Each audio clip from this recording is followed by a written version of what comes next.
লাগবে। আচ্ছা সারা জীবন তো বাংলা কাজই করে আইলাম। আচ্ছা, এখন মানে টাইলস ক্লিপ দিয়ে কাজ করতেছো, মানে একটু অন্যরকম লাগতেছে না? আমার নিজের কাছে তো একটু ভালো লাগতেছে। তাই নাকি? হ্যাঁ, সারা জীবন ওস্তাদ গুলোকেও কাজ করে এই যে বাংলা কাজ। হুম। দেখা গেছে যে কাজে দুদিন পরে মালিকে ফোন দিছে বা মালিকে অন্যরকম কথাবার্তা বলছে যে কি কাজ মানে করে কাজ দেবে। পছন্দ হয় না, এনো বাঁকাকা এনো বাঁকাকা নাকি? হ্যাঁ এমন। আর এই কাজ আমার নিজের কাছেই ভালো লাগতেছে। একটু সময় বেশি লাগুক, তবে কাজ সম্পূর্ণ ভালো।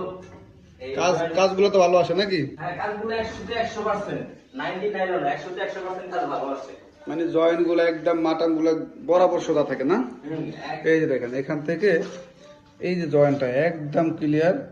এতদিন যাবত কিন্তু এই টাইসের কাজ যখন করতো, টাইসের কাজ করতো, বাড়িওয়ালারা কিন্তু সবসময় বলতো যে "এই তুমি জয়েন্ট আরো সাফাও নাকি?" হ্যাঁ, এটা তো মানে প্রত্যেক বাড়িওয়ালা খালি কই যে জয়েন্ট তুমি কম দাও, জয়েন্ট কমাইতে পারো না? জয়েন তখন তো মনে করেন যে আমরা সবসময় কাজ করে আসছি যে জয়েন কমাবো। হুম। কিন্তু এখন এখন এখন হয়। এখন প্রতিযোগিতা হয়েছে জয়েন্ট আরো বাড়ানোর নাকি?